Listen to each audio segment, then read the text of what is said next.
세상의 모든 지식 언더스탠딩. 네, 자 언더스탠딩 시작하겠습니다. 오늘도 요즘 대타 전문 백종원 기자. 대타가 뭐 기분 나쁘거나 그러진 않죠? 대타 이제 나중에 품격해야죠.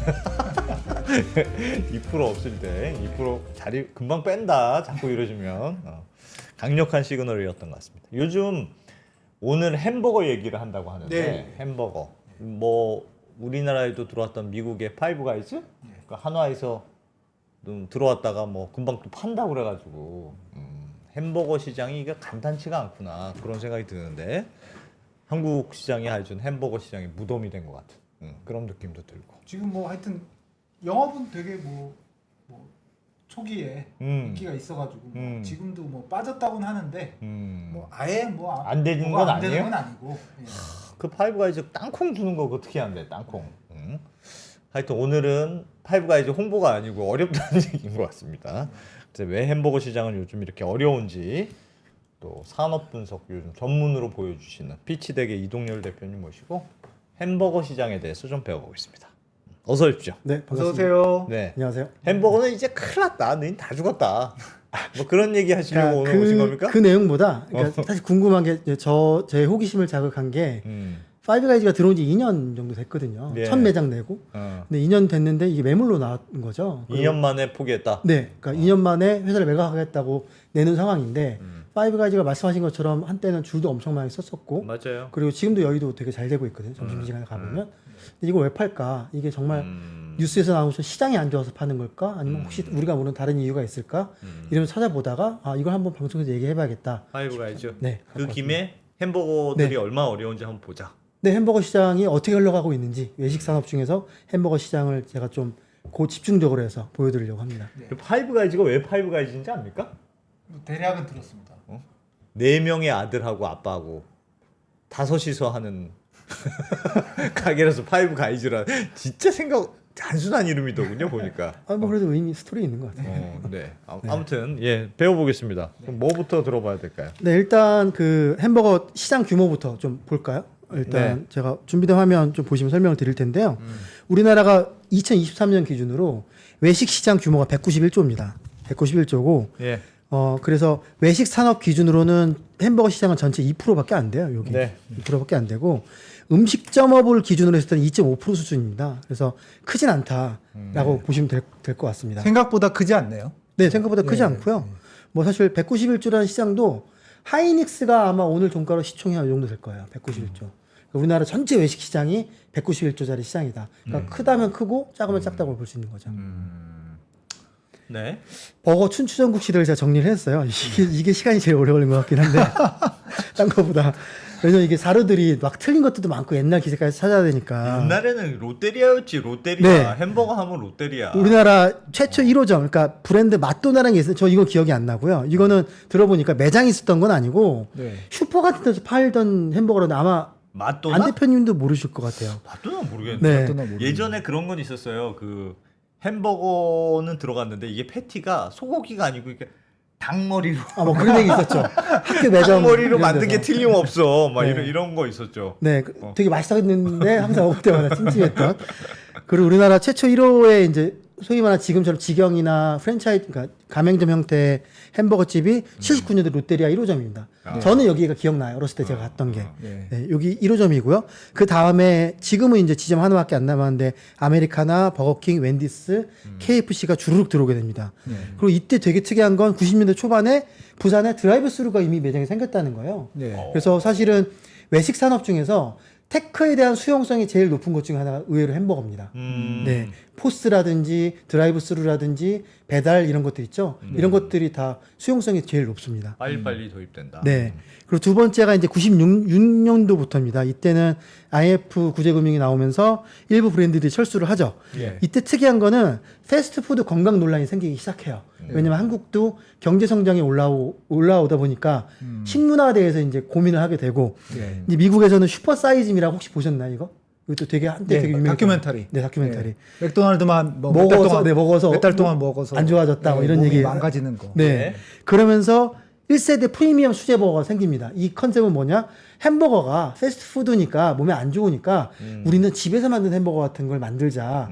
그래서 이때 수제버거 1세대들이 생깁니다. 네. 생각해보면 햄버거가 몸에 나쁠 게 하나도 없어요. 빵, 고기, 야채잖아요. 네. 그러니까 재료만 보면 그렇게 나쁠 것 같지 않은데. 그래서 그런 짤들이 돌아다녀요. 햄버거를 빵 따로 상추 따로 이렇게 양파 따로 쭉 놓은 다음에 이거는 밸런스드 푸드고 이걸 모아놓으면 정크푸드가 된다. 이런 그러니까 외국에서 이런 짤들이 보이고 슈퍼 사이즈미도 되게 논란이 있는 거긴 합니다. 예. 왜냐하면 이때 했던 분이 앉아서 진짜 아무것도 운동도 안 하면서 햄버거 먹고 몸이 살쪘다는 얘기인데 그거는 쌀을 먹어도 그렇게 되고요. 뭘 먹어도 똑같이 됩니다. 그래서 하여튼 이 당시에 이게 논란이었고 그러면서 1세대 프리미엄 수제버거가 생기게 되죠. 그래서 뭐 그 당시에 버거헌터, 자니로켓, 빕스버거, 모스버거 이런 것들이 이제 한국에 쭉 들어오게 되죠. 네. 그리고 세 번째가 버거 춘추전국 시대가 이제 들어오게 되는 거죠. 네. 화면 다시 보여주세요. 네. 그래서 이때부터는 바스버거부터 시작해서 다운타우너, 쉐이크쉑, 노브랜드, 프랭크, 폴트 쭉 들어오게 됩니다. 최근에 고든 램지 버거까지 거의 뭐 고든 램지 버거는 피자 한 판 가격이거든요. 네. 그래서 이렇게 되면서 수제버거가 대중화하게 되고요. 예. 대기업이 햄버거 사업을 본격적으로 하게 되면서 파이브가이즈도 마찬가지로 23년도에 강남에 1호점을 내게 되는 거죠. 네. 그래서 이렇게 흘러왔고요. 이걸 좀 정리하면 이렇습니다. 기존의 빅3라고 불리는 버거킹, 맥도날드, KFC가 있죠. 네. 이들은 미드레인지 햄버거로 포지셔닝이 돼 있습니다. 네. 가격대는 10,000원 언더 세트 기준으로요. 네. 대표 메뉴들 기준으로요. 이렇게 되는 거고요. 그 사이에 프리미엄들이 생기게 되고요. 가성비가 생기게 됩니다. 예. 이 두 가지가 되게 되고요.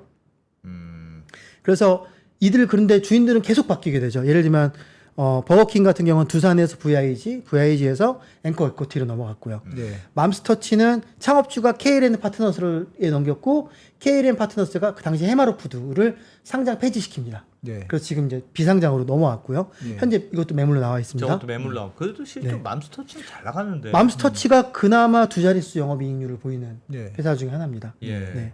그리고 한국 맥도날드는 메일 유업하고 동원그룹이 이걸 인수하려고 했었다는 얘기가 있더라고요. 그래서 예. 3천억, 2천억 얘기가 있었는데 그 당시 미국 본사가 한국 100%를 들고 있었거든요. 네. 미국 본사가 원했던 가격이 5천억이라서 갭을 못 좁혀주고 결국엔 지금 중동 카타르 쪽에 넘어갔습니다. 예. 그래서 현재 한국 맥도날드는 중동 카타르에서 운영을 하고 있습니다. 네. 그리고 KFC 코리아도 두산에서 CVC 캐피탈, 그 다음에 KG그룹, 그 다음 오케스트라 이렇게 넘어가게 됩니다. 예. 그래서 다 보면 매출들은 오르고 있긴 한데 적자거나 이익률이 한 자릿수죠. 이건 제가 뒤에서 자세히 좀 설명을 다시 드리겠습니다. 네. 그래서 이걸 다시 이제 표로 쭉 정리를 해봤습니다. 앞에 본 거는 햄버거만 정리를 해드렸고 과연 그러면 F&B는 어떨까 보게 되면 20년도부터 엄청나게 많은 M&A들이 있었습니다. 예. 업종도 보면 커피, 다이닝, 피자, 치킨, 한식, 주점 굉장히 다양하게 나오게 되죠. 예. 여기서 눈에 띄게 보아야 될 거는 인수자들이 사모펀드들이 엄청 많아졌습니다. 그러면 칼라일, 프리미어, 오케스트라, UCK, 케이스톤, 오케스트라, UCK, TTU 이런 식으로 다 PE들이 인수를 하고 있습니다. 왜 PE들이 저런 걸 좋아했을까요? 일단 PE들은 기본적으로 흑자 나는 기업이면서 현금 흐름이 굉장히 쏠리다, 그러니까 견고하게 들어오는 산업을 좋아합니다. 그래서 그러니까 대박은 아니더라도 네. 꾸준히 그냥 현금이 들어오고. 네, 맞습니다. 그래서 벤처 캐피탈 같은 경우는 꿈을 사는 곳이고요. 예. 그 PE는 현금 흐름을 사는 곳입니다. 그래서 그런 측면에서 볼 때는 이쪽 시장이 맞았죠. 근데 반대로 놀부 같은 경우는 인수했다가 모건스탠리에서 인수했다가 손해보고 매각했거든요. 예. 그래서 쉬운 업은 아닙니다. 참고로. 예. 그래서 최근 5년간 거래 건수가 굉장히 많았다. F&B가 이거를 제가 요 외식 산업 경기 동향 지수와 비교를 해볼게요. 예. 보게 되면 요때가 코로나 시기입니다. 코로나가 터지니까 매물이 나오긴 나오는데 잘 안 팔리죠. 두 건밖에 체결이 안 됐습니다. 예. 근데 이제 요때부터 이제 위드 코로나가 생기면서 늘기 시작하죠. 예. 그러니까 이제 이때 얼른 팔아야겠다 해서 요때 건수가 많이 늘어나고요. 예. 쭉 올라가게 되죠. 이제 코로나 풀리고 나서 그러니까 다시 매물이 줄어들죠. 거래가. 그러니까 서로 이 격차가 안 맞는 겁니다. 쉽게 얘기하면. 그러면서 잘 될 때는 안 팔려고 안 팔려고 하고 안 되니까 이제 밀어놓은 안 것들이 되면 뒤에 팔려고 팔려고 하고. 하고. 그렇죠. 그러면서 또 꼭지 찍고 내려오니까 이때 다시 이제 물량들이 쫙 나오고 있는 구조라고 보시면 될 것 같습니다. 이때 실적을 만든 거죠. 쉽게 얘기하면. 실적을 만들어서 지금 매물이 나오고 있는 상황. 그래서 예. 보시게 되면은 코로나 이후로 이제 쫙 매물들이 나오게 되는 상황입니다. 그래서 런던 베이글 뮤지엄 같은 경우는 사실은 잘 팔았죠. 매도자 입장에서는. PE들은 저걸 인수하면 어떤 식으로 가격을 올릴까요? 보통은 막 PE들이 보면 모양을 만든다고 해서 이것저것 관련된 산업들을 막 인수해가지고 붙여서 이제 덩치를 키우기도 하고 그러잖아요. 네, 그거를 이제 PE들이 하는 전략 크게 두 가지로 보면 볼트온과 롤업 전략이 있는데요. 볼트온은 KFC 같은 거 큰 거 하나 인수한 다음에 짜잘한 것들을 인수합니다. 예를 들면 상추하는 회사를 인수할 수도 있고요. 아. 자그마한 샌드위치 하는 회사를 인수할 수도 있고 그래서 같이 복합 점포를 낼 수도 있고 요걸 볼트온 전략이라고 하고요. 예. 롤업 전략은 아주 작은 걸 여러 개 인수합니다. 그래서 상추 하나, 조그만 샌드위치 하나, 샐러드 회사 하나 이걸 묶어갖고 회사를 하나 크게 만드는 거. 요 두 개가 크게 맥락이 하나 있고요. 햄버거 같은 경우는 이런 전략을 쓰게 되겠죠. 예를 들어서 직원 수가 많았어요. 그러면 예. 이거를 포스 시스템 도입하고 배달을 전문화해서 평수를 줄일 수 있죠. 배달을 하게 되면. 구조조정 이른바 그렇죠. 테이블이 10개 있는 데서는 원래는 10개 테이블밖에 못 받았는데 배달을 하게 되면 테이블이 20개, 30개 있는 효과가 나는 거잖아요. 예. 그러니까 30개 있는 매장을 10개로 줄인 다음에 아. 그 다음에 배달을 강화시켜 갖고 하게 되고 포스를 둠으로써 그 캐시어를 줄이게 되고 그리고 뭐 지금 보게 되면 지금 도입하고 있는데 그 패티를 굽는 자동화하는 기계를 도입해 갖고 이 굽는 사람도 줄이고 이거를 좋아합니다. PE들은 성향을. 아하. 그래서 그런 쪽에서 비용을 줄여서 에비타를 높여서 다시 매각하는 구조로 가져가게 되는 거죠. 알겠습니다. 어떤 시스템인지 네. 그런 식으로 해서 그렇게 하면 될 것 같은데 그러니까 효율을 좀 높여가지고 뭐 잘 해서 하면 햄버거 시장도 그냥 그래도 대박은 안 나더라도 뭐 규모의 경제라든가 뭐 네. 어떻게든 될 거는 같은데 시장 자체가 크기 때문에요. 뭐 말씀하신 것처럼 그런 부분들이 맞고요. 뭐가 문제일까요?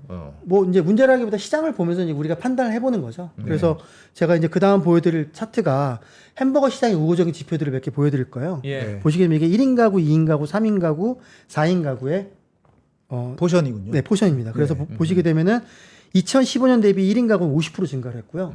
4인 가구는 23% 줄었습니다. 네. 햄버거는 정확하게 1인에게 집중된 메뉴입니다. 네. 메뉴 자체가 나눠 먹기가 좀 네. 그렇죠. 피자하고 다르게. 네, 피자나 치킨은 2, 3인에 맞춰져 있고요.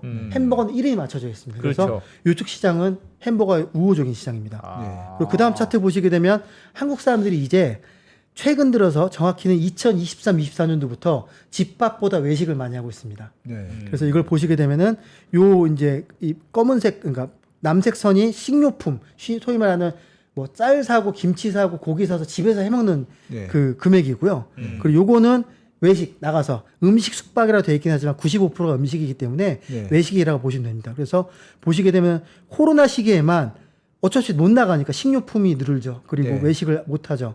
그러고 나서 위드 코로나 들어가면서 외식이 치고 나가서 지금은 사람들이 집밥보다 외식을 많이 하고 있습니다. 네. 오. 네, 그래서 이거는 외식 산업 전반적으로는 호재입니다. 네. 외식 산업이 전반적으로도 괜찮고 네. 특히 1인 가구가 많아질수록 햄버거한테 나쁘지 네, 않고 1인 가구는 계속 증가를 할 겁니다. 그럼 환경은 그렇게 나쁘진 않은 네, 것 같은데. 환경은 나쁘진 않습니다. 오. 네.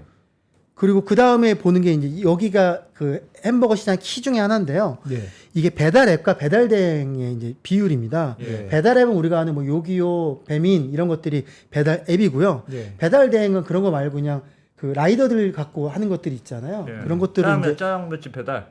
그런 것들도 있고 그리고 이제 뭐 모아서 하는 것들이 부릉 뭐 이런 것들이 있습니다. 네. 예, 예. 그런 것들인데 그 두 개 비슷하게 보시면 됩니다.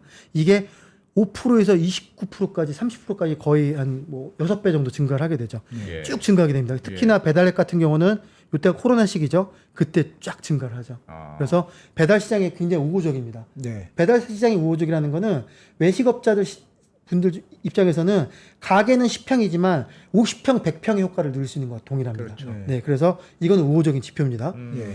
근데 중요한 거는 이거는 소비자 기준이 아니라 사업주, 그러니까 가맹점주 혹은 사장님 기준에서 네. 어느 업종이 배달에 대한 인프라가 제일 잘 깔려 있는가를 보는 건데 네. 피자, 햄버거, 샌드위치는 10개 매장 중에 8개 이상이 배달을 이미 사용하고 있고요. 네. 한식은 10개 중에 2개만 배달을 하고 있습니다. 네. 그래서 인프라 자체만 놓고 보면은 피자, 햄버거 시장이 배달의 시장이 커지면은 그 수혜를 볼 수밖에 없다. 그 배달하기 훨씬 좋죠. 네. 햄버거가 한식 저거 반찬 넣고 해보려고 엄청 힘들잖아요. 그래서 햄버거 시장은 어찌 보면 외식 산업의 성장과도 배타를 따라가겠지만 예. 배달 포장 시장에 배달과 테이크아웃 시장에 그렇지. 배타의 영향이 더 민감할 수도 있다. 네. 이 지표만 놓고 보면. 지금까지 들어보니까 다 우호적인 환경인데. 네, 우호적인 햄버거? 거죠. 네. 뭐, 망한 애들은 도대체 왜 그런?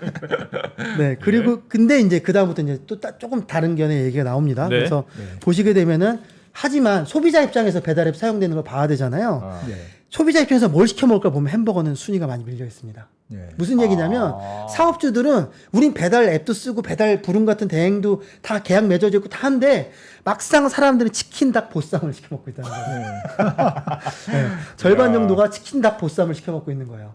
그리고 햄버거는 2.6%라는 수준입니다. 야 피자에 비해서도 훨씬 떨어지군요. 네. 피자, 중국집, 김밥에 비해서 다 떨어지네. 그러니까 사실 어떻게 커피하고도 차이가 안 나요. 커피는 우리가 사서 먹는 거에 익숙하잖아, 테이크아웃에. 네. 근데 이거하고 별 차이가 안 나는 왜 상황입니다. 그럴까? 네. 햄버거 시켜 먹기 괜찮을 것 같은데. 네, 그래서 프리미엄 버거는 사실상 공간 중심으로 가고 있고요. 예. 그리고 가성비 버거는 배달 중심으로 가고 있습니다. 네. 그래서 배달 인프라가 좋기 때문에 그래서 가성비 버거들, 프랭크 버거나 이런 데 실적들이 굉장히 좋아지는 이유가 네. 그리고 노브랜드 버거 이런 것들이 좋아지는 이유가 배달 중심이 시장이 좋기 때문에 걔네들이 좋은 거고요. 프리미엄 버거는 어쩔 수 없이 공간 중심으로 가야 되고 그래서 파이브 가이즈 가면은 막 땅콩 그 포대에 쌓여 있고 하잖아요. 네. 그런 게 다 인테리어입니다, 사실은. 아. 네, 우리는 이걸로 튀기고 패티도 튀길 거고 그리고 기다리는 동안 이거 땅콩 먹을 수 있어. 그런 걸 이제 보여주는 거죠. 그래서 그런 형태로 바뀌고 있다. 네. 아. 라고 보시면 될 것 같고 요게 그러면은 주요 외식을 나가면 그럼 어딜 나가냐 보는 건데 요거는 햄버거 외에 다른 재밌는 걸 좀 보실 수가 있는데 일단 햄버거부터 볼게요. 네. 햄버거는 30대 이하면서 대졸 이상이면서 월급이 200에서 400만 원대의 분들이 가장 많이 소비합니다. 외식으로. 네.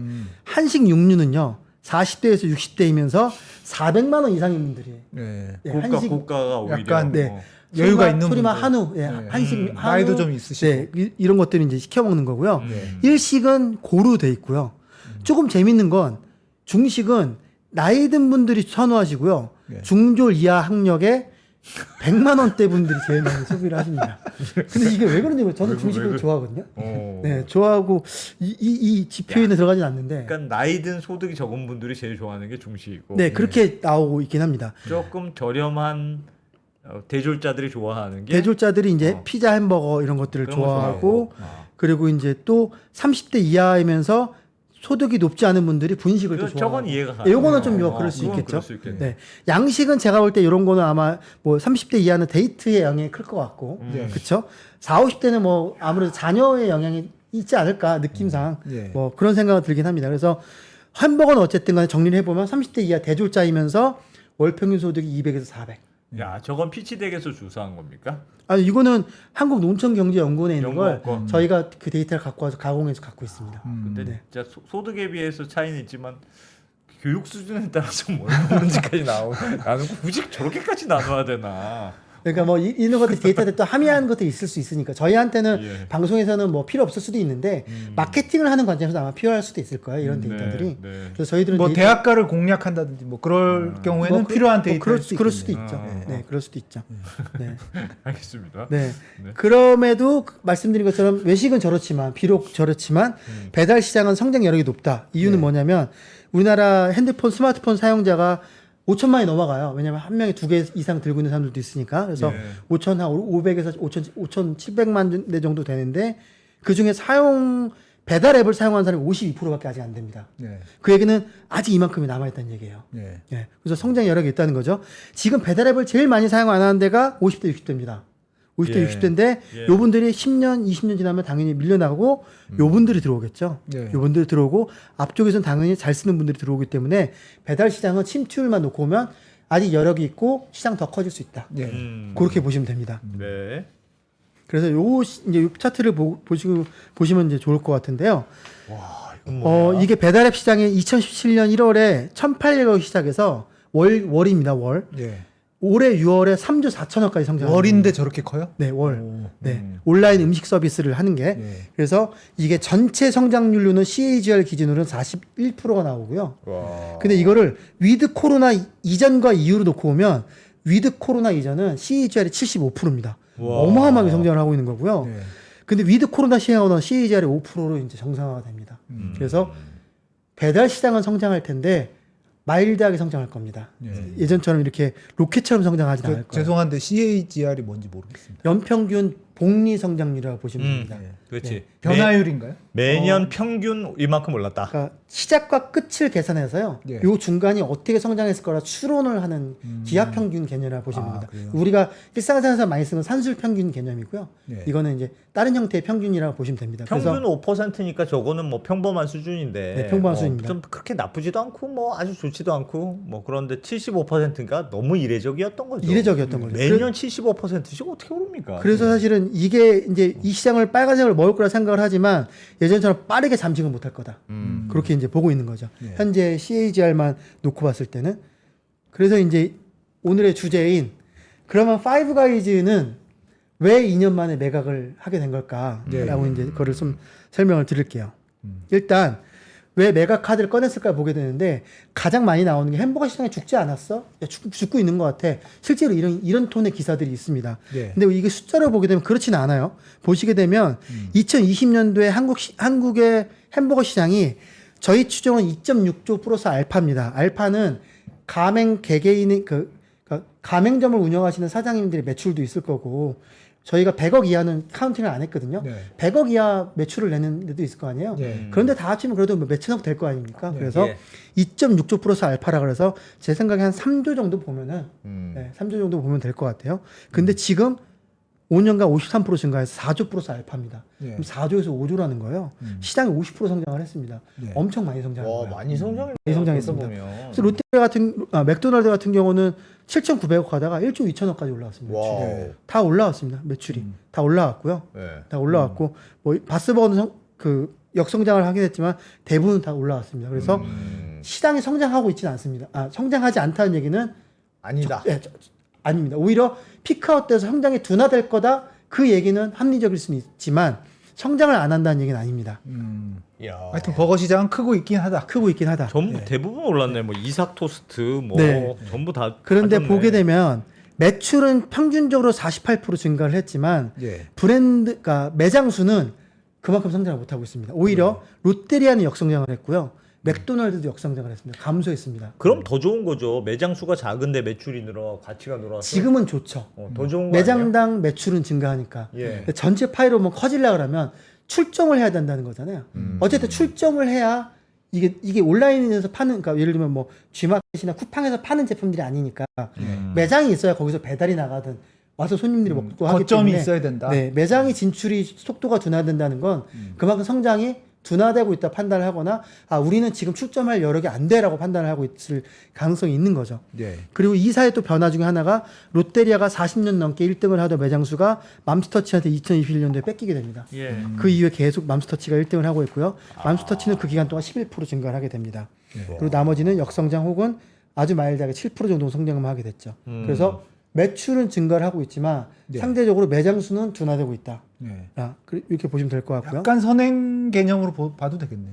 네, 뭐 선행 개념이 될 수도 있고 동행 개념이 될 수도 있겠죠. 음. 그리고 두 번째로는 또 로열티가 상당합니다. 예를 들어서 KFC나 이걸 궁금해하시는 분들이 많더라고요. 네, 맥도날드나 버거킹은 4에서 5% 정도. 이게 평균적으로 4에서 6%가 일반적인 글로벌 롤입니다. 이게 네. 네, 4에서 6%가 4에서 5%를 4에서 6% 정도가 일반적인 롤. 매출의 네, 순매출의 4에서 6%. 순매출의 4. 그럼 내가 이거 햄버거 10,000원짜리 만약 사 먹으면 네, 여기서 5%를 로얄티로 낸다. 네, 평균 5% 정도를 로열티를 내는 게 그 일반적인 계약할 때 가맹 계약할 때 롤이고요. 예. 그러니까 보통 이제 글로벌 본사에서 가맹 계약을 할 때 여러 가지가 내는 첫 번째 로열티가 제일 이슈고요. 네. 두 번째가 최소 너네가 몇 개 정도 내야지 앞으로 이거를 확장을 더 할 수 있게 권한을 줄게라는 걸 냅니다. 파이브 가이즈도 그게 15개예요. 참고로. 그게 다 매장마다 있습니다. 그래서 그걸 못 지키면은 이런 프랜차이즈 권한일 경우 마스터 프랜차이즈 권한을 안 줄 경우 회수하거나 안 주는 경우도 있고요. 그리고 추가 출점을 제한시키고 다른 데를 이제 주는 경우도 있습니다. 네. 근데 아까 표에 보면 파이브 가이즈는 엄청 숫자가 높던데요? 그거 뭐예요? 저 9.2%네. 네, 파이브 가이즈가 지금 9.2% 나와 있긴 한데 이건 제가 볼 때 개점 초기에 수수료 비용도 좀 들어가 있는 것 같고요. 그래서 예. 실제로 이 숫자는 아닌 것 같고 제 추정에는 7에서 8% 정도 추정을 하고 있긴 합니다. 근데도 높아요. 그래서 이번에 하나가 파이브 가이즈 매각할 수 있다라고 기사 나오니까 또 어떤 기사가 나왔냐면 미국 본사가 로열티 낮춰줄게. 아, 네. 협상 전략인가? 그러니까 맞춰준다는 거죠. 5, 6% 수준까지. 예. 네, 그래서 그 수준보다 높다라는 건 추정이 되는 거예요, 저희가. 아하. 그러니까 딴 데보다 조금 높긴 높았구나. 네. 그래서 근데 이 수수료 수준이요, 영업이익보다 다 큽니다. 예를 들면 KFC를 제외하고는 맥도날드, 버거킹, 파이브가이즈도 영업이익 대비해서 수수료를 더 많은 수수료를 내고 있는 상황입니다. 네. 그러니까 저 말은 전체 영업이익률이 4% 5%안 된다는 뜻이네요. 네, 이익률이 너무 낮기 때문에 예. 수수료를 안 냈으면은 10% 가까이 나는 게 반토막이 나는 상황입니다. 그런 셈이네. 네, 그래서 글로벌 브랜드를 하게 되면 인지도 측면에서는 되게 유리하지만 수수료 때문에 쉽지 않다. 그리고 버거 시장에서 아까 말씀드린 영업이익률이 두 자릿수 나는 게 맘스터치 하나입니다. 네, 맘스터치 하나, 나머지 다 10% 언더거든요. 두 자릿수가 안 나는 상황에서 수수료를 5%에서 7%까지 되는 거는 굉장히 큰 부담을 안고 가는 겁니다. 근데 진짜 저 프랜차이즈가 진짜 대단하게 회사는 작아도 하도 사람들이 많이 보이니까 예전에 KG그룹 회장님 제가 한번 본 적이 있는데 네. 자기가 뭐 그래도 막 거의 한 조 단위 그룹 운영하는데 아무도 모르더래. KG가 뭐야 그러는데 네. KFC 딱 인수하니까 KFC 나 잘 알지 네, 하면서 인지도는 갑이다. 인지도 진짜 갑이다 막 그러더라고요. 네네네. 저런 것들 사실 KFC는 또 되게 아까 빅3 중에 하나이기도 하고요. 예. 네. 상징적인 것들이 있고, 그리고 햄버거 시장에 우리가 좀 이제 구분해서 봐야 될 게 어떤 게 있냐면, 아까 프리미엄, 가성비, 그다음 미들 레인지 이렇게 가격으로 나왔잖아요. 네. 그거 외에 가맹 중심이냐 직영 중심이냐 또 바뀝니다. 예를 들면 롯데리아 같은 경우는 가맹 비율이 높고 맥도날드는 직영 비율이 높아요. 둘 다 가맹 직영을 하지만 그래서 우리가 판단할 때는 맥도날드는 직영 중심 햄버거 시장으로 봐야 맞죠, 되고요. 맞죠. 롯데리아는 가맹 중심으로 봐야 되고 이게 나눠서 봐야 되고, 이게 또 매각을 하는 입장에서는 밸류에이션이 또 달라집니다. 그거 제가 맨 뒤에 가서 설명을 또 드리겠습니다. 그래서 영업이익이 일단 높다. 그리고 세 번째가 시장 점유율이 이렇게 나오게 되는데, 이걸 저희가 항상 이제 분석하는 CR이나 HHI 기준으로 보게 되면은 고도로 집중화된 시장, 소위 말하는 집중도가 제일 높은 시장. 그래서 여기서는 이제 더 이상 경쟁이 무의미한, 경쟁이 안 일어나는 시장입니다. 그래서 다시 한번 리마인드를 해드리면 시장을 경쟁적인 시장, 다소 집중화된 시장, 고도로 집중화된 시장 세 개로 나눕니다. 경쟁적인 제가 예를 들어 동네에서 나 커피를 좋아해. 그리고 나 퇴직 이후에 커피 마시면서 책 보면서 그냥 장사할래 하면은 커피 시장을 들어가는 게 맞습니다. 커피 시장은 경쟁적인 시장이니까 거긴 들어갈 수 있습니다. 근데 제가 고도로 집중하는 시장 예로 들었던 스페이스 X 예를 들었잖아요. 로켓을 쏘는 건 국가에서 미국, 뭐 예를 들면 러시아, 뭐 이런 몇 개, 중국 몇 개 국가들이 다 점유하고 있잖아요. 여기가 기업에 들어가려면 엄청 힘든 겁니다. 여기는 기술의 혁신이 있지 않으면 들어가기 쉽지 않습니다. 기술의 혁신 아니면 막대한 자본금이 없으면 고도로 집중화된 시장은 들어갈 수는 없거든요. 이 시장이 지금 고도로 집중화된 시장입니다. 햄버거는. 햄버거가. 그래서 아까 제가 그 시장을 세 개로 나눴을 때 맨 마지막에 대기업이 본격화된다고 시작을 했죠. 그게 대기업이 들어가고 싶은 것도 있는데요. 대기업 정도의 자본금 없이는 이제 들어가기 힘들어졌습니다. 뒤에 제가 파이브가지 설명해서 설명을 드리겠지만, 한번 저는 왜 그런 거 있잖아요. 주변에 일하면 이런 분들 있으실 거예요. 해외 나가서 브랜드분들, 야 저거 내가 한국 가져가서 하고 싶다. 한 20-30년 전에 그게 통했어요.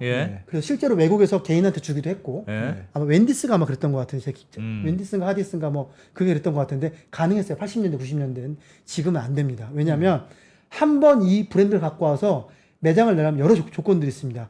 당신이 내야 될 매장은 트래핑이 어느 정도 나와야 되고, 매장 수를 최소 몇 개 내야 되고, 이 조건을 맞추려면 최소 200~300억 자본금이 필요합니다. 그래서 내가 길 가다가 야 저거 맛있는 내가 갖고 와서 해야 된다 하면, 정말 그게 예를 들어서 뭐 그냥 조그만 가게에서 할 수 있는 게 아닌 이상 그러니까 퀵 서비스를 해서 QSR이라고 표현을 하거든요. 햄버거 같은 걸 QSR 카테고리에 들어간 것들 있죠. 뭐 예를 들면 타코, 샌드위치는 조금 작은 데 할 수 있겠지만 샌드위치, 햄버거 이런 거는 갖고 오면 제 통장에 200~300억 없으면 안 됩니다. 요즘 그래요. 네, 그래서 협상만 잘하면 가져올 수 있는 거 그래서 아니에요? 2000년대, 2010년대 이후에 다 대기업들이 다. 그래서 표 아까 제가 한 거 다시 리마인드해서 제가 다시 보여드릴게요. 그래서 네, 여기 다시 표를 제가 보여드리면, 여기 보면은 SPC, 신세계, 신라교역, 대우산업개발, 그러네. 한화, 현대그린푸드 다 대기업이 하는 대기업입니다. 거네. 네. 이게 개인들이 그 외국 나서 기회를 못 볼 것 같아요. 오히려 90년대 이후로 이때는 개인들은 해외여행이 안 될 때예요. 90년대 이전에는. 90년대 이후부터는 해외여행이 자유화되고, 이때는 본격적으로 다 보고 하던 시기인데 왜 개인들이 못 갖고 안 주는 거죠. 그만큼 우리 자기네 조건을, 텀을 맞출 수 있는 개인들이 없는 거예요. 네. 그래서 다시 화면을 좀 돌아가겠습니다. 네. 그래서 경쟁이 굉장히 세졌기 때문에 네. 저 시장은 아까 말씀드린 것처럼 기술의 혁신이 있어야 돼요. 근데 뭐 아시겠지만 햄버거 기술 혁신이 나오기가 쉽지 않잖아요. 예. 해봤자 자동화 정도 수준이지. 뭐 예를 들면 엄청 맛있는 햄버거를 1초 만에 그것도 전 세계 맛있는 퀄리티로 그거는 뭐 기술적으로 있을 수는 없잖아요. 네. 그럼 두 번째 조건이 뭐였어? 자본력이 막대해야 된다. 네. 스페이스X처럼. 그러니까 자본력 막대한 게 대기업밖에 없는 거죠. 그래서 지금도 햄버거 시장은 매우 높은 경쟁 강도를 보이고 있다. 이 정도로 보면 될 것 같고요. 네. 그래서 외식 산업에 우호적이 않은 지표들을 좀 보여드릴게요. 네. 보게 되면은 햄버거나 짜장면이나 피자나 커피나 김치찌개나 이런 가격들이 95년도 대비해서 다 2배 이상 증가를 했어요. 이 얘기는 원재료들이 오르고 있다. 네. 그렇게 보시면 될 것 같고요. 네. 근데 문제는 햄버거 같은 패스트 캐주얼 같은 경우는 소비자한테 가격 전가가 쉽지 않습니다. 네. 이러면 바로 경쟁이 뒤처질 수 있어요. 예. 네. 그리고 두 번째, 이게 최저임금과 경제성장률인데요. 네. 88년도는 경제성장률 12% 나올 때고 지금은 2%에서 올해는 1% 얘기 나오잖아요. 네. 그러니까 이렇게 쭉 낮아지고 있는 상황이에요. 근데 최저임금은 462원에서 2,500원, 6,400원, 9,800원까지 오르고 있죠. 오르고 있는 상황이죠. 사실은 원래 그래서 이제 제 생각에는 이게 급여 수준이 올라갔으면 요렇게 올랐어야 됩니다. 요렇게. 네. 요렇게 올라가는 게 아니라 요렇게 올랐어야 됩니다. 네, 근데 지금 이렇게 올라가고 있기 때문에 경제 성장률이 낮아진 상황에서 이렇게 가파르게 오르고 있는 상황이기 때문에 그 패스트 캐주얼을 입장하는 가맹점주나 직영 본사 입장에서는 이걸 전가하기가 쉽지 않은 상황. 그래서 이런 거 사람 쓰는 게 되게 부담이 되는. 원재료 오르고 있고 사람 쓰는 것도 되게 부담되는 상황이라고 보시면 될 것 같죠. 그리고 자영업자 비중이 사실은 작년 처음으로 20% 밑으로 떨어졌습니다. 네. 작년 처음으로. 기존에는 요때가 IMF잖아요. IMF 때 요 나온 분들이 자영업자로 몰렸거든요. 네. 그래서 자영업자가 28% 찍고 나서요. 쭉 내려오다가 작년 처음으로 20% 밑으로 떨어졌습니다. 네. 그래서 우리 항상 그 얘기하잖아. 자영업자 망한다, 어렵다, 힘든다 얘기하잖아요. 네. 그게 보편화된 건지 모르겠지만 정말로 19.8%까지 떨어지게 됩니다. 반면에 상용 근로자는 엄청나게 올라가게 되고요. 네. 그래서 이 시장 이 인덱스 자체도 시장이 쉽지 않다라는 걸 보여주고 있다라고 보시면 될 것 같습니다. 근데 예를 들면 그런 건 있지 않아요? 그 방송에서가 아니고 그 햄버거가 잘 안 되더라도 햄버거라는 게 굉장히 많은 사람들이 들락날락거리니까 그 부동산.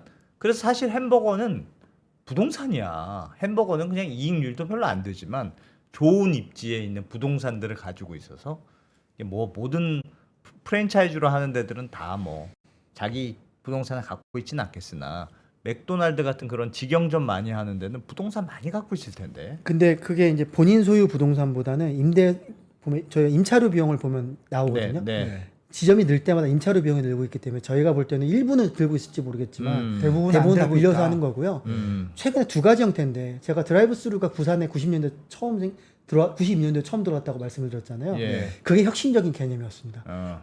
교회 외곽에 엄청 싼 가격에 차를 타고 가서 햄버거를 살 수 있는 구조였잖아요. 예. 이게 엄청 부동산의 혁신이었고요. 네. 그래서 그 당시에 교회 외곽에 그 땅을 갖고 있던 분들은 되게 혜택을 보는 거였고, 근데 요즘에 파이브가이즈 최근에 들어온 거 보시게 되면 쉐이크쉑 들어온 거 보게 되면은 IFC 다 도심이죠. 다 도심에 복합몰이고. 백화점. 트래픽이 이미 몰릴 때 들어오고. 백화점에 막 들어오고. 그래서 이게 투 트랙으로 가야 되는데 교회로 하는 거는 제가 볼 때 이제는 더 이상 출점을 안 하는 것 같고요. 네.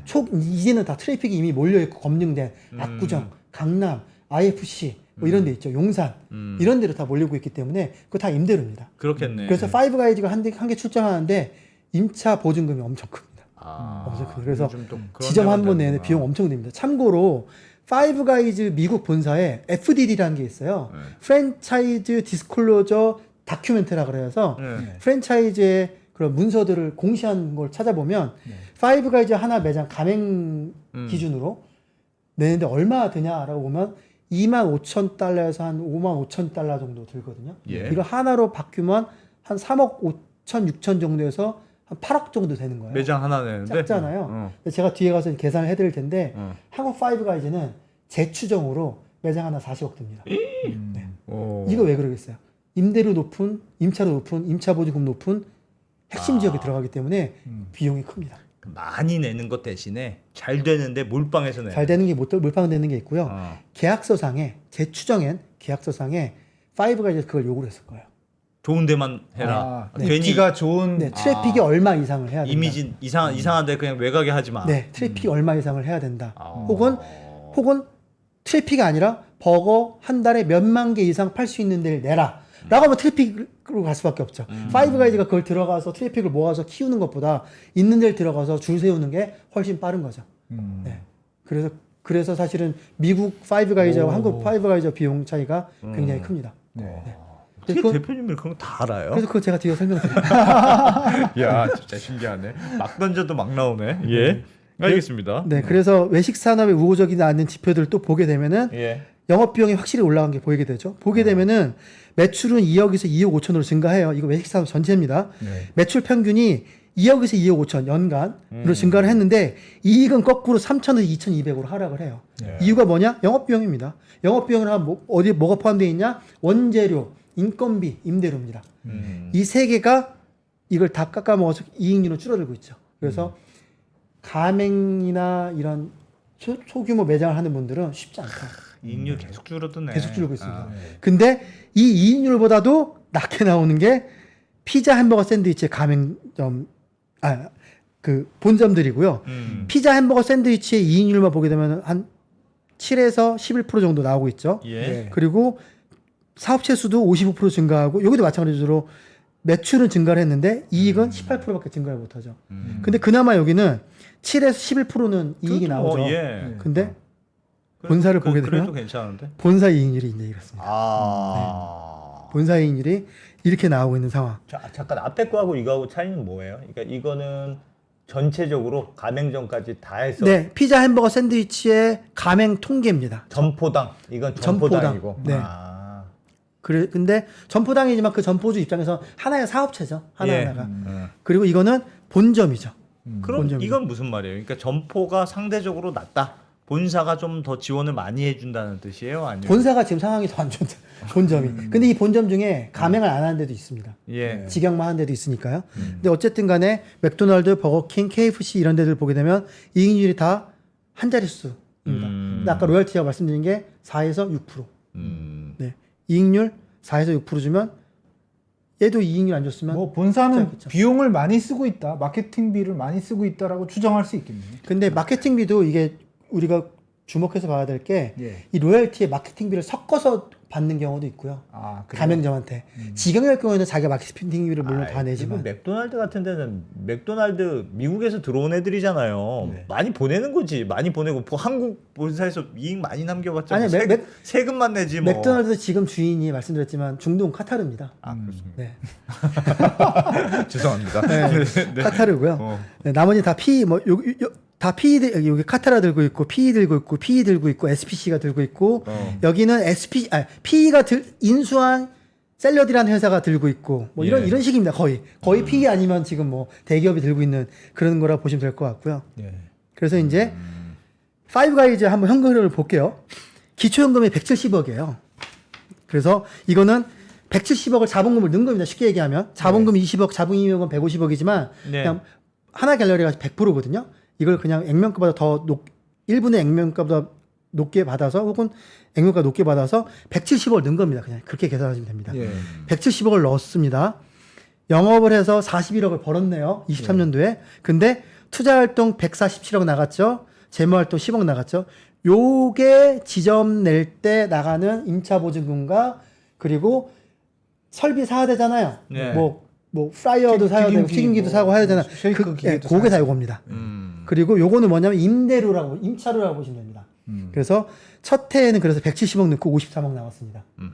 그리고 둘째 해 53억 넣고 81억 들어왔는데 또 마찬가지로 120억이 나가죠. 그래서 46억이 나갑니다. 그래서 요거를 제가 좀 브레이크다운해서 이제 설명을 드릴게요. 그래서 예. 요 숫자를 머릿속에 넣고 계세요. 그래서 말씀드렸지만 우리가 외국 나가서 지나가다가 저 식당 내가 한국 가겠다 한다면은 첫 해년대 한 150억, 200억 넣을 자신 없으면 못 하십니다. 못 하는 거예요? 네, 못 하십니다. 자, 이제 시작합니다. 자, 이제 23년부터 24년 9월까지 1호점부터 5호점을 내게 됩니다. 강남이고요. 제가 가본 2호점, 저는 요 두 개 가봤습니다. 2호점, 3호점. 고터. 2호점, 3호점 쭉 나게 돼요. 판교까지. 이때 자본금이 170억 있다 그랬죠. 예. 현금으로 41억 들어왔다고 했습니다. 211억 들어왔습니다. 예. 매장 평균 투자 금액 40억은 제가 뒤에 가서 계산해 드릴게요. 40억을 일단 계산을 해볼게요. 그래서 40억인데 5개 내면 얼마? 200억. 11억 남네요. 근데 이거 본사 직원들 월급도 주고 본사 임대료 내야 되죠. 11억 썼겠죠. 더 썼을 겁니다. 예. 그래서 어떻게 되냐? 바로 24년 12월에서 25년 4월 사이에 유상증자 50억을 더 하죠. 와우. 네, 50억을 더 넣습니다. 하나갤러리아에서. 네. 그 다음에 2개 나가죠. 2개 나가면 얼마? 80억, 40억씩이니까 80억을 이렇게 되죠. 영업 현금 흐름 80억 들어오죠. 요거 날라갔네요. 그쵸? 그럼 50억 들어온 거 남아있죠. 이것도 뭐 어떻게 된 거? 여기서 부족한 금액 플러스 이거 해갖고 운영비 써야죠. 본사. 쓰죠. 그래서 80억 지출됐습니다. 여기까지 돈 없습니다. 이제 일단. 예. 그럼 이제 8호점 내면 이제 용산 25년 5월에 이때 유상증자 또 합니다. 근데 금액이 줄어들어. 보면은 이제 크게 돈이 100억, 없어. 100억, 돈이 없어. 170억 넣고 50억 하다가 20억으로 뚝 떨어지죠. 그래서 딱 70억 맞춥니다. 뭐냐? 40억 플러스 운영비죠. 네. 물론 여기 이제 영업 현금으로 들어오겠죠. 근데 잉여 돈이 있어야 되니까. 근데 잉여가 별로 없는 것 같아요. 이제는 갤러리와 타임월드 차입을 합니다. 유상증자가 아니라. 아하. 4.6%에 40억을 빌려옵니다. 근데 그것도 한 번에 빌리면 이자 많이 나가잖아요. 예. 그래서 어떻게 나냐면 7월에 10억, 8월에 10억, 11월이 언제냐? 9호점 오픈할 시기에. 그래서 추가합니다. 이때 40억을 쓰는 거죠. 다. 아, 야, 저거, 야, 네. 회장 마드님이 하는 사업이야. 뭐, 너희 빨리 빌려줘. 뭐 이런 그래서 거네. 쭉 보게 되면은 하나 40억씩 붙잡고 그냥 들어온 돈 나간 돈 탁탁 치고 본사 운영비 까고 하게 되면 그냥 딱 이때 되면은 그냥 돈 없습니다. 야. 네. 근데 아까 제가 뭐라고 말씀드렸죠? 여기 15개 내야 된다 그랬죠? 6개 더 내야 되죠? 예. 40억씩 하면은 240억. 거기에 본사 운영비 하게 되면 한 300억 정도 필요하고 그러면 한 최소 200억 정도 펀딩 해야 되고 유상증자나 대출을 해야 되고 나머지는 현금 흐름 갖고 돌려야 되는 상황. 그렇게 보시면 될 것 같아요. 근데 매장을 15개 해야 된다는 거는 공인된 사실인가요? 그게 그냥 저도 기사에서 본 거긴 한데 네. 기사에서 15개 얘기를 해요. 여기서도 파이브가 이제 자기네 15개 낼 거라고 3년 앞으로 3년 내에 낼 거라고 하는 거 봤을 때 그거는 약정이 돼 있는 얘기인 것 같아요. 약속하는 거겠죠? 네. 그냥 기본적으로 그건 약속은 합니다. 그리고 참고로 개수는 모르죠. 15개인지 20개인지 알 수는 없습니다. 그건 알 수 없으나 근데 15개 계속 얘기하는 걸로 봤을 때는 예. 15개가 아마 약정돼 있는 숫자일 것 같다. 예. 네. 그렇게 돼 근데 있고요. 중간에 계속 유상증자를 했다는 거는 그러니까 돈 벌어서 늘리고 하려고 했는데 못 벌고 있다는 뜻이겠네요. 그만큼. 그렇게 해도 해석이 가능합니다. 저도 약간 그런 생각을 들고 있고요. 예. 처음에 170억 넣었으면 이걸로 될 거야 라고 판단을 했는데 안 될 수도 있고요. 예. 다 로드맵에 있을 수도 있습니다. 근데 뒤에 가서 제가 1년표로 쫙 설명을 드릴 텐데 예. 하나 갤러리하고 하나 그 호텔 앤 리조트가 이거 외에 사업을 엄청 벌리고 있어요. 그래서 거꾸로 얘기하면 예상 못해서 돈을 더 넣은 걸 수도 있는데 딴 데 돈 들어간 게 너무 많으니까 계속 지금 조금씩 배분을 해주고 있는 것일 수 있다. 하나 갤러리아가 뭐 큰 걸 많이 하나 보죠. 네, 하나 갤러리아는 지금 시청자분들 다 모르시니까. 그러면 그거 설명을 좀 드리고 볼게요. 네. 이게 하나 갤러리아와 하나 이제 그 푸드테크 그 다음에 하나 그 호텔 앤 리조트 예. 요 3개사가 이제 셋째 이제 부사장님이 하는 사업이에요. 보게 되면은 2024년 5가지 갖고 왔지만 지금 매각 진행 중이죠. 스텔라 피자 인수했습니다. 로봇 피자. 그 로봇 파스타 전문점 파스타 X 오픈합니다. 24년 9월에 음료 전문 업체 퓨어 플러스 인수합니다. 그리고 25년 4월 넘어와서 로봇 파스타 X 폐점합니다. 25년 5월 아오홈 인수합니다. 이때 네. 빚져서 인수합니다. 아홉 인수 컸죠. 네, 25년 5월 프리미엄 아이스크림 벤슨 오픈합니다. 25년 5월 로봇 우동 가게 유동 오픈합니다. 네. 한 달 만에 로봇 우동 가게 뭐야? 유동 폐점합니다. 파이브가이즈 매각설 나옵니다. 네. 그리고 부산에 로봇 무인 카페 오픈합니다. 예. 그리고 파라스파라 서울 인수합니다. 예. 기존 부채 떠안는 조건으로 인수합니다. 25년 8월에 신세계 푸드 인수 추진하고 있습니다. 와. 역으로 신세계 푸드는 그 노브랜드 버거를 집중하고 있죠. 그렇죠. 네. 그리고 여기는 미쳤다. 파이브가이즈를 매각하고 있죠. 그러니까 지금 서로 포트폴리오 주고받고 있는 상황입니다. 네. 그리고 하나갤러리아는 명품관 재건축 추진 중입니다. 예. 이거 1조 원 이상 들어간다고 언론 보도하고 있고 이게 예상 조감도 온 것 같더라고요. 완전 지금 외식으로 그냥 몰빵이네. 이것저것 해볼 수 있는 거 다 해보네. 특히 로봇 들어간 외식 좋아하네. 한화가 유독. 네, 뭐 그래- 로봇 아이스크림, 로봇 뭐 우동 이런 거 좋아하네요. 네, 그래서 지금 숨 쉴 듯 없이 지금 인수와 폐점과 뭐 그 진출과 이런 것들을 하고 있기 때문에 예. 파이브 가이즈의 돈을 한 방에 예를 들면 한 300억 꽂아놓고 써라고 못할 수도 있는 거죠. 아 지금 돈 들어갈 때가 많구나. 너무 많아요. 왜냐하면 지금 아오미나 이런 거 인수할 때 다 지금 인수금액 쓰고 빚지고 있는 거거든요. 예. 우리은행 이런 데서.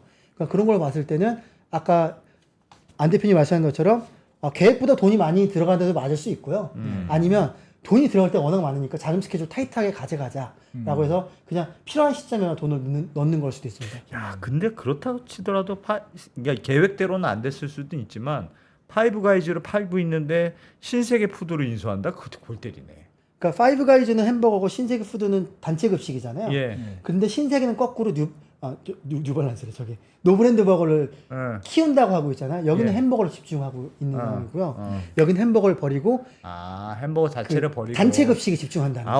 아워홈하고 아워홈과 묶어서. 신세계 푸드 그래서 묶으면 네, 하나는 단체 급식에 집중하겠다는 거고 신세계는 우리 햄버거를. 한화 입장에선 로봇이 안 들어갔네. 파이브 가이즈에. 그래서 매력을 못 느꼈나 보다. 네, 그래서 이제 요거를 제가 이제 계산하는 걸 한번 들고 와봐서 아까 40억 말씀드렸잖아요. 예. 그걸 한번 설명을 풀어서 드려볼게요.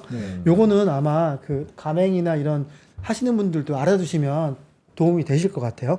그래서 일단 가맹 중심과 직영 중심을 설명드렸잖아요. 그게 가맹 중심 맘스터치나 프랭크버거나 뉴발란스나 이런 것들이 있어요. 노브랜드 버거. 이런 것들이 가맹 중심이고 요 3개사가 지금 잘 나가고 있는 상태입니다. 참고로 배달과 붙어서 작은 평수를 내더라도 아까 말씀드린 10평짜리 있더라도 50평 물가를 낼 수 있는 게 요 3개입니다. 그리고 직영 중심은 자기네가 꾸벅꾸벅 하는 거고요. 맥도날드는 일부 가맹이 있긴 한데 대부분 직영입니다. 예. 그래서 직영 중심인데 여기는 캐펙스 부담이 크죠. 아까 보셨잖아요. 40억 들어가잖아요. 하나 매장 나왔는데. 근데 미국 파이브 가이즈는 3억, 작게는 3억이면 할 수 있는 거니까. 그러니까 그 차이예요. 가맹과 차이가. 대신에 규모의 경제가 일어나면 좋아집니다.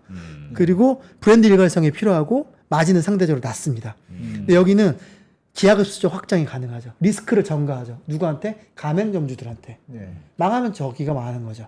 네. 그래서 여기는 캐시플로우가 따박따박 들어옵니다. 그래서 상대적으로 두 개, 직영과 가맹이 똑같은 숫자, 똑같은 매출, 똑같은 에비타 숫자가 나오면 가맹이 좀 더 밸류를 높게 쳐주는 경향이 있습니다.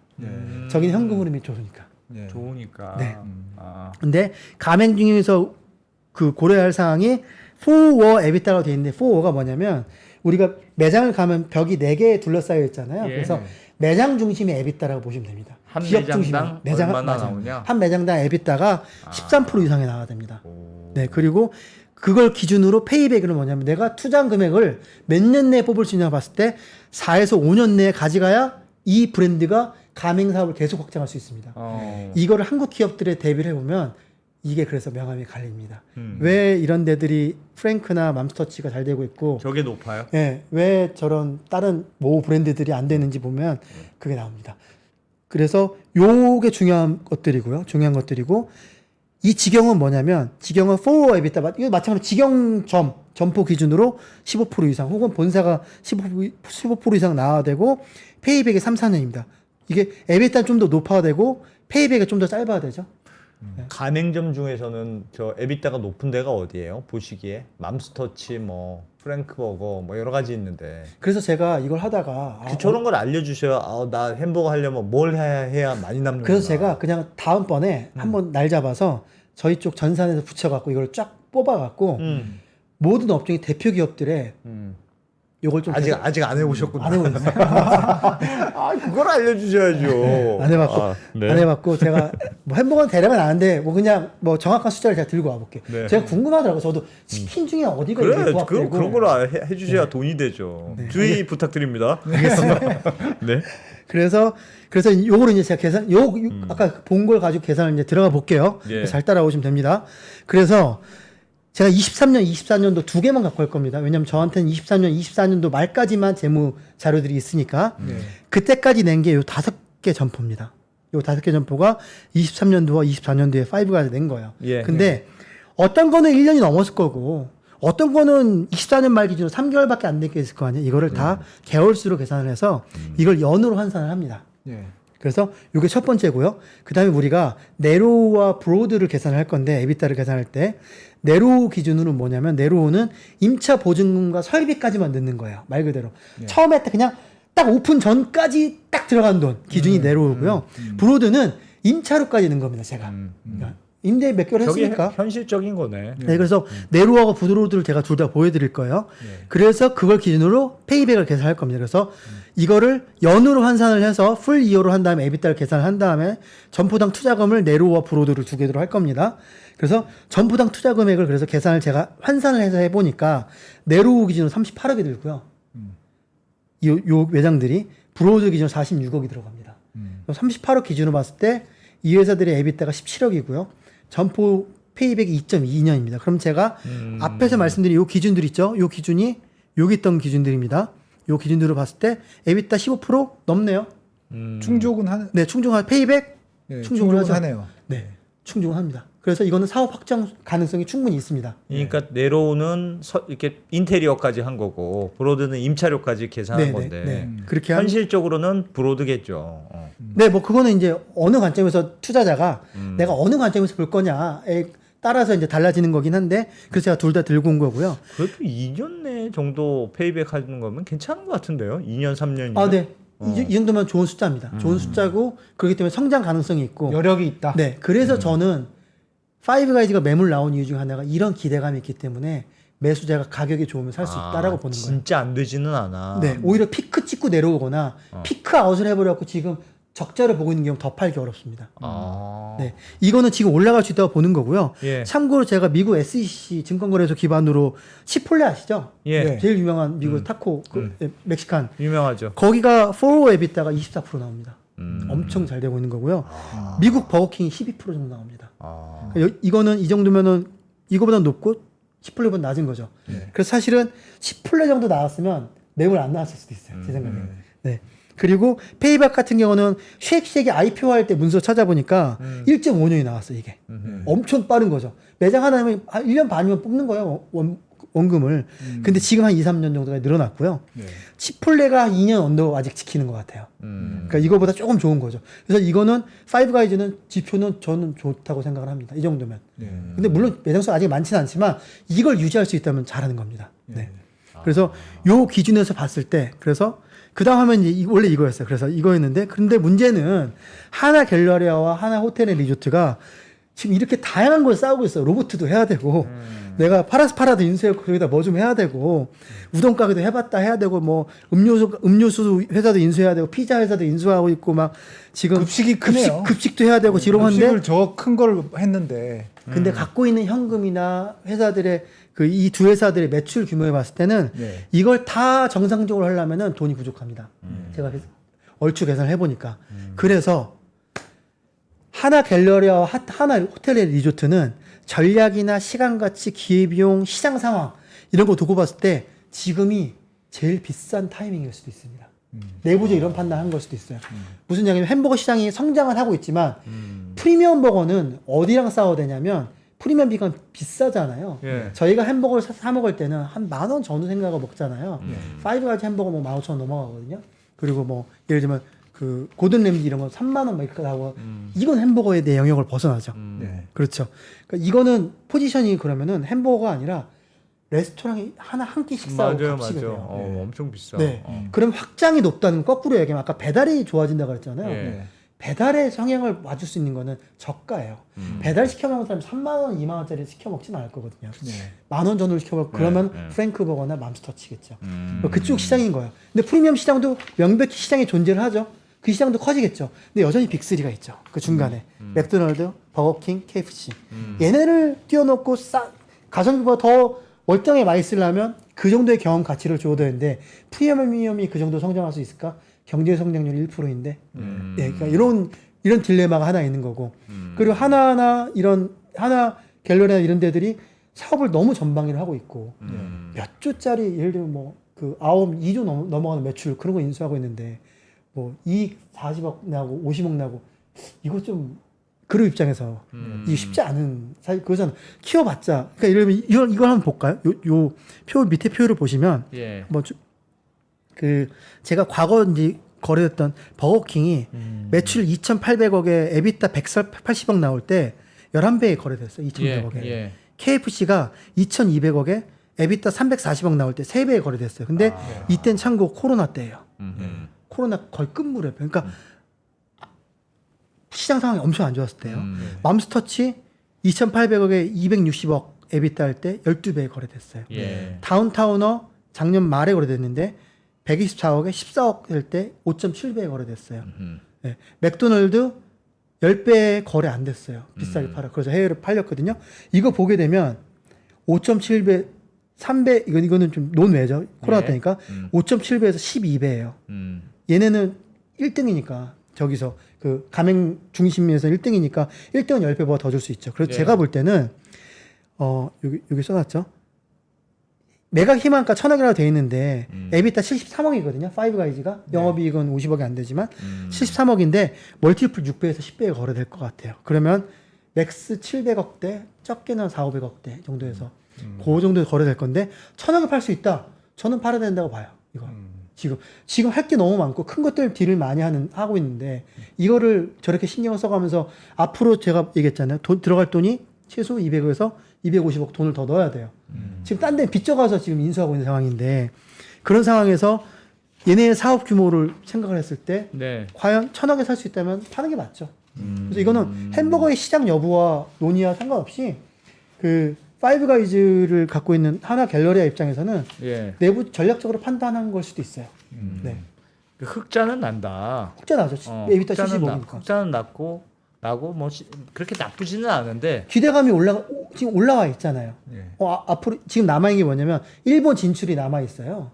일본 진출 남아 있고 앞으로 매장 확장 계속할 건데 계속 성과들이 좋게 되면 지표들은 더 올라가게 될 것이라는 거죠. 예. 네, 그렇게 되면은 그러면 기대감이 크기 때문에 아까 말씀드린 10배 하면 750억이라고 말씀드렸잖아요. 예. 1,000억이 될 수도 있는 게 그런 기대감으로 이제 팔아볼 수도 있는 거죠. 예. 근데 쉽진 않을 수 있죠. 네. 야.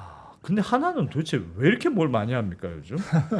하나 뭐 피자, 파스타, 뭐 우동, 급식. 뭐 햄버거. 뭐 급식은 이해가요. 급식은 시장이 크니까 우리가 롯데 갤러리아 백화점과 급식 요렇게 이제 사업을 대충 그거는 뭐 시너지가 있을 것 같은데. 뭐 이렇게 많이 할까요? 이게 아무래도 이제 뭐 승계가 이제 이루어지고 나서 예. 각자의 롤에서 이제 전략적으로 가치를 찾고 있는 걸로 보여지고 있어요. 그래서 아까도 그 로봇 얘기했지만 그러니까 테크 쪽에 좀 푸드 테크 쪽에 좀 꽂혀 있는 것 같고 요 하나 호텔 앤 리조트나 하나 갤러리아 이쪽은 그리고 다양한 외식을 테스트를 해보고 있는 과정 같아요. 그래서 뭐 한 달 만에 철수한 것도 사실은 저 큰 대기업이 그 적자 좀 봤다 이러면 적자였겠지 한 달이면 적자 봤다고 바로 하겠습니까? 뭔가 테스트를 해봤는데 시장 반응이 안 나니까 바로 접고 그 테스트를 하고 있는 것 같고 아까 말 급식 시장은 여기 제가 그래서 사실은 원래 급식 시장을 한번 다루려고 하고 있거든요. 근데 재미있을지 없이 몰랐고 못 다루고 있는 건데 급식 시장도 생각보다 굉장히 큰 시장이거든요. 그리고 직장인들의 지금 인플레이션 때문에 점심 가격 되게 오르고 있잖아요. 네. 백 팀장님이나 안 대표님도 점심 항상 비싼 거 먹을 수 없잖아요. 네. 여기는 급식이 없죠. 네, 여기는 그 팝콘에 없는데 예. 급식이 있으면 사실 안 나가 먹게 되거든요. 그렇죠. 네. 그렇죠. 그래서 급식 시장이 직장인들한테 되게 중요한 시장인데 이쪽 퀄리티가 되게 좋아지고 있어요. 요즘 근데 저희는 제가 있는 빌딩에는 예전에 어디라고 얘기는 아닌데 어디서 하다가 최근에 바뀌었어요? 아홉으로 바뀌었어요. 너무 좋아? 저는 만족하고 있어요. 너무까지 모르겠지만 뭐 가격은 좀 올라갔지만 저는 만족하고 있거든요. 그걸 딴 데 가서 밖에서 먹으면 비슷한 가격대는 그 퀄리티가 안 나오고요. 좀 더 많이 줘야 그 퀄리티를 먹을 수 있는데 그건 제가 걸어 나가서 더운 날, 비 오는 날 그렇지. 그리고 전 이 메뉴 보다가 맛있는 거 있으면 가서 먹거든요. 급식 시장에 저는 되게 좋게 보고 있어요. 인플레이션과 직장인의 얇아진 월급에 저게 되게 좋은 대안이 될 것이다. 여기에 또 강자가 있잖아요. 삼성, 웰스토리 이런 데가. 그래서 그 경쟁 구도도 되게 재밌잖아요. 예. 왜 신세계는 신세계를 팔고 버거에 집중할 것이며 그걸 이제 한번 해볼까 생각하고 있는데 나중에 기회 되면 그것도 할게요. 그거랑 아까 말씀 주신 이제 각각 진짜 에비타 높게 나오고 페이아웃이 얼마나 회전율이 얼마나 빠른지 이런 것들도 한번 제가 정리를 한번 해보겠습니다. 그럼. 네. 하여튼 파이브가이즈는 막상 들어왔는데 큰 재미는 못 봤고 뭐 나쁘진 않으나 나쁘지는 않으나 큰 재미는 못 봤는데 다른 게 더 괜찮아 보여서 빨리 판다. 근데 큰 재미라는 기준이 애매모호하긴 한데 저게 일반적인 기업이 인수를 해서 예를 들면 언더스탠딩이 200억 들여서 저걸 해갖고 에비타 70억 나오면 나쁘지 않은 겁니다. 네. 네. 그러네. 근데 하나 우리가 하나 규모에서는 매출 몇 조 혹은 몇십 조를 생각하고 있는 그 그룹 집단에서 70억은 약간 좀 여기에 몰입하는 것보다 아하. 2조짜리 사서 1조 만드는 게 50% 살면 3조인데 여기는 50% 해봤자 70억에 50% 해봤자 그러네. 120억이니까 그런 차이라고 보시면 될 것 같아요. 우리가 인수하자. 그래서 그걸 만약에 1,000억을 팔았다. 어. 지금 들어간 게 200, 뭐 300억 들어갔는데 네. 그 1,000억에는 어려울 수 있지만 600억을 팔았다. 바로 2년 만에 300억 버는 거잖아요. 그러네요. 네. 그래서 뭐 제가 볼 때는 그래도 뭐 괜찮은 딜을 한 것 같습니다. 생각보다는 햄버거가 그래도 뭐 저는 처음에 이제 파이브가이즈가 판다 그래서 야, 이 시장은 진짜 완전 망시장이구나 햄버거는 그렇게 생각했는데 막상 들어보니까 전체적으로 그렇게 나쁘지는 않네요. 기사 논조들이 그렇게 많이 나왔어요. 기자분들이 많이 썼는데 저도 그래서 처음엔 그런 거 하고 데이터를 봤는데 그렇게 보기는 어렵다는 거죠. 그것도 시장 나눠야 돼요. 프리미엄이냐 가성비냐. 원래 미들레인지 계속 매출 50%씩 늘고 있잖아요. 예. 5년 동안. 아하. 그런 산업을 찾기 쉽지 않잖아요. 네. 외식 산업 중에서. 그러니까 그런 거 봤을 때는 물론 이익률이 낮긴 한데 예. 제가 이익률만 보여드리긴 했는데 사실 에비타로 오면 되게 높습니다. 그러니까 지경은 아까 말씀드렸지만 캐펙스 투자 많이 한다 그랬죠. 예. 가맹은 에셋 라이트라 그랬잖아요. 자산 적게 하고 다 전가시키는 구조니까 에비타랑 영업이랑 차이가 크게 안 나요. 근데 지경 하는 데는 에비타하고 영업이익 차이가 굉장히 많이 납니다. 그래서 KFC인가는 그 이익이 뭐 예를 들면 400억인데 에비타 1,000억 나오고 그럽니다. 그래서 에비타 기준으로 보면 파이브가이즈도 이익 기준으로 40억 막 이런 거지 에비타 기준 75억입니다. 네. 그래서 직영 중심은 에비타 중심으로 봐야 되고요. 가맹은 영업이익이나 에비타는 큰 차이는 없을 수 있지만 어쨌든 성장은 하고 있다. 네. 그리고 1인식에 너무 최적화되어 있는데 1인 가구가 너무 많이 늘고 있다. 네, 그렇게 보시면 될 것 같습니다. 그래서 다음에 제가 또 기회 되면 HMR 시장 있잖아요. 네. 그쪽 시장 묶어서 한번 또 같이 한번 비교를 해드릴게요. 네. 그것도 해주시고 예. 요즘 프랜차이즈 중에 뭐가 좀 괜찮은지 제가 4 에비타랑 뭐 숙제 좀 해주시고. 네, 알겠습니다. 그게 없어서 좀 오늘 아쉽네. 근데 하여튼 저는 그래도 하여튼 대표님 말씀이 인상 깊었던 게 예. 햄버거 시장이 그렇게 죽는 시장은 아니다. 네네. 오히려 언론에서 사실 너무 단편적으로 네. 뭐 햄버거 체인 몇 개 닫았잖아요. 네. 슈퍼두퍼도 닫고 네, 뭐. 철수하고 막 그랬죠. 네, 철수하고 그러니까 무조건 안 좋은 걸로 썼는데 그 정도는 아니다. 네. 시장을 냉철하게 보면 네, 그냥 성장 시장이다. 그냥 예를 들면 제가 좀 레슨인 것 같네요. 제가 언더스탠딩 대표고 200억이 있으면 200억 파이브가지 해갖고 에비타 75억 만들었고 이거 팔아갖고 300~400억 이익 날 이거 제가 했으면 아마 안 대표님이 저한테 뭐 성과 한 50억 주지 않았겠어요? 잘한 거죠. 근데 우리가 200억이 없네. 200억도 없고 그리고 다시 설명드리지만 외국 나가서 브랜드 좋아서 저거 내가 한국까지 와서 해야지 하면 이미 진짜 심사 안타깝다. 탈락입니다. 진짜 안타깝다. 네. 그리고 햄버거가 잘하려면 네. 보쌈 이겨야 된다. 보쌈. 보쌈 치킨. 넘을 수 없는 보쌈 치킨, 벽들이 그렇죠. 있다. 알겠습니다. 햄버거 산업 얘기 재밌게 들었네요. 파이브가이즈 판다고 했는데 그 뒤에 또 할 얘기들이 많이 있군요. 네. 난 또 왜 헛발질 또 해가지고 금방 파나 그렇게만 생각했는데 재밌네요. 네. 오랜만에 또 햄버거 시장 쭉 둘러보고. 전 옛날에 그 롯데리아 좋아했는데 롯데리아. 저도 롯데리아 태어나서 처음 먹은 게 새우버거. 롯데리아입니다. 롯데리아 새우 약간 추억이 있잖아요. 그런 거 안 좋아하십니까? 롯데리아 새우버거? 롯데리아 새우버거 좋아합니다. 롯데리아 새우버거. 그게 안 좋아하는 우리 백 팀장님 뭘 안 먹어요? 뭘 잘 안 먹어가지고 먹는 거에 관심이 없어서 롯데리아 새우버거 전 좋아하는데. 알겠습니다. 자, 오늘도 피치대 다양한 데이터가 있는 피치대 또 요런저런 데이터 또 훔쳐봤네요. 이동렬 대표님 고맙습니다. 네, 감사합니다. 고맙습니다.